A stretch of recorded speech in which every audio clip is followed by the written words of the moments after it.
Dios los bendiga, amigos y hermanos. Les saluda el pastor Javier Machado. Les doy la bienvenida a nuestro programa Palabra de Vida. Cúbreme, abrázame y escóndeme bajo tus alas, oh Señor. Bien, amigos, hermanos, en esta oportunidad queremos hablar bajo el tema proceso versus suceso. Y vamos a tomar como ejemplo la vida de José. En el libro de Génesis, en el capítulo 37, en el verso 5, dice la palabra del Señor: y soñó José un sueño, y lo contó a sus hermanos, y ellos llegaron a aborrecerle más todavía. Y él les dijo: oíd ahora este sueño que he soñado. He aquí que atábamos manojos en medio del campo, y he aquí que mi manojo se levantaba y estaba derecho, y que vuestros manojos estaban alrededor y se inclinaban al mío. Le respondieron sus hermanos: ¿reinarás tú sobre nosotros o señorearás sobre nosotros? Y le aborrecieron aún más a causa de sus sueños y de sus palabras.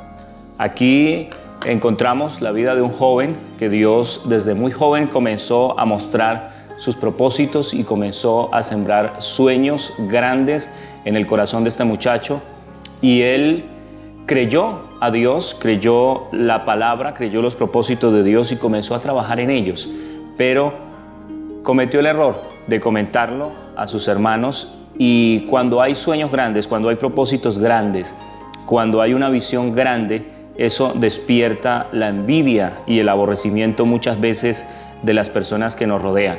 Y José entró en un proceso de no entender, de no comprender qué estaba pasando, porque él no podía reconciliar el hecho de que había una promesa, de que había una palabra, de que había un sueño dado por Dios, pero al mismo tiempo ese sueño y ese propósito despertaba la envidia de sus hermanos, de las personas que él amaba y que decían amarlo. Entró en un proceso que le costó que lo enviaran a una cisterna. Y muchas veces cuando tú tienes un sueño, cuando tienes una meta, cuando tienes un proyecto, también te echarán a la cisterna de la discriminación, a la cisterna del olvido, a la cisterna de la frustración. Pero a pesar de este proceso podemos ver que José se mantuvo firme, siguió creyendo, sus convicciones no cambiaron, sus principios no cambiaron, su amor a Dios no cambió, siguió este proceso de Dios. Y comenzamos a ver en la historia de este varón cómo Dios lo llevó de aquella cisterna a ser vendido como esclavo a los ismaelitas. Llegó a Egipto en una condición servil, en una condición de esclavo, y comenzó el proceso allí, donde iba a pesar de lo bajo en la escala social en la cual lo había llevado este proceso, creyendo todavía la palabra que Dios le había dado. No se dejó inmutar por lo duro y lo cruda que era su realidad. Él no tenía derechos en aquel lugar en Egipto, pero aún conservaba la semilla de ese sueño, aún conservaba su fe y creía en la palabra que un día le fue dada a través de este sueño. Y comenzó Dios a bendecirlo en medio de esta condición miserable de esclavitud. Y todo lo que él hacía, dice la palabra, que prosperaba. Pero en el versículo 18 dice la palabra del Señor que cuando ellos lo vieron de lejos, antes que llegara cerca de ellos, conspiraron contra él para matarle, y dijeron el uno al otro: he aquí viene el soñador. Ahora pues venid y matémosle y echémosle en una cisterna, y diremos: alguna mala bestia lo devoró, y veremos qué será de sus sueños. Aquí podemos ver que fue tanta la envidia que despertó el propósito de Dios en la vida de sus hermanos, que desearon hasta la muerte. Y este proceso fue doloroso, fue terrible. Vemos después cómo su parte moral fue probada, cómo este hombre se pudo mantener, y a pesar de esa fidelidad, ese creer en el sueño, ese creer en una palabra que Dios, en un propósito de Dios, lo llevó a la misma cárcel, fruto de una difamación, fruto de una calumnia. Pero aún en la cárcel, él pudo mantenerse firme. ¿Qué nos enseña la vida de José? Que cuando hay un sueño, que cuando hay un propósito de Dios en tu vida, cuando las personas pueden ver la gracia de Dios en ti, y cuando entras en un proceso, y cuando comienzas a adentrar tal vez en un momento de dolor en tu vida, cuando ese dolor es producido por la envidia de otros, nunca renuncies. a lo que Dios tiene para ti. Nunca renuncies, por duro que sea el problema, por dura que sea la situación, nunca renuncies al propósito que Dios puso en tu vida. Porque Dios, la buena obra que comenzó en ti, la llevará hasta el final.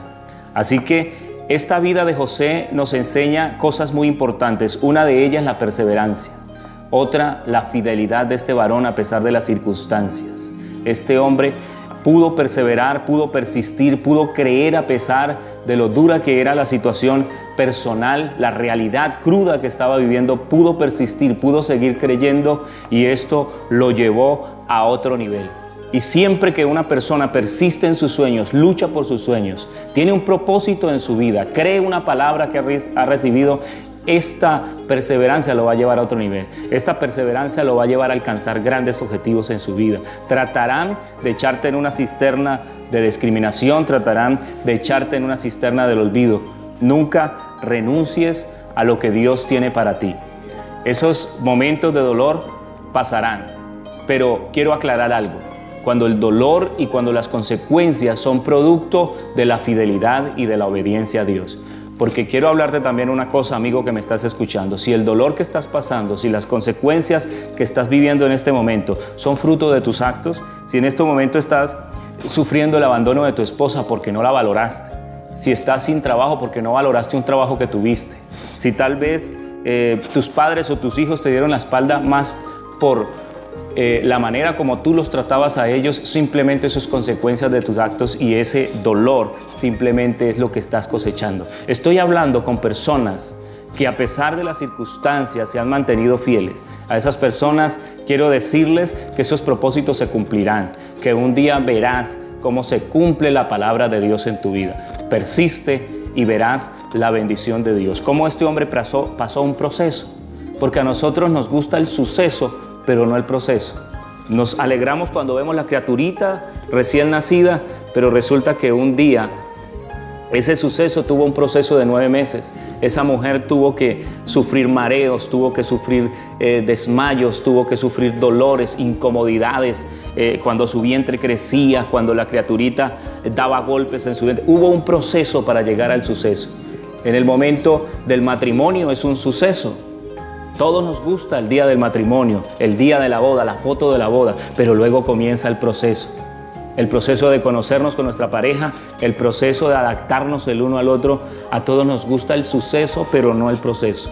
Por eso acepta el proceso de Dios, acepta ese momento que tal vez estés viviendo y verás, tal cual José pudo verlo, que Dios cumple lo que promete, que las promesas de Dios son en el sí y en el amén, que Dios va a cumplir propósitos grandes y maravillosos en tu vida. José de la cisterna pasó al trono, porque yo te digo algo, no importa cuántos te quieran ver en una cisterna, pero no podrán tenerte ahí si Dios quiere tenerte en el palacio.